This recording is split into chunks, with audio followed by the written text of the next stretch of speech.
Adibatla municipal మాజీ chairperson K ఆర్తికకు high court ₹1,00,000 జరిమానా విధించింది. వాస్తవాలను తొక్కిపెట్టి పిటిషన్ దాఖలు చేశారని హైకోర్టు తప్పుపట్టింది.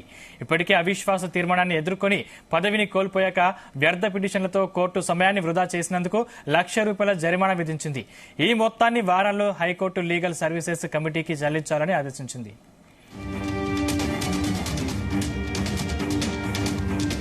మార్చి 20న జిల్లా కలెక్టర్ జారీ చేసిన నోటీసును సవాల్ చేస్తూ కె ఆర్తిక హైకోర్టులో పిటిషన్ దాఖలు చేశారు.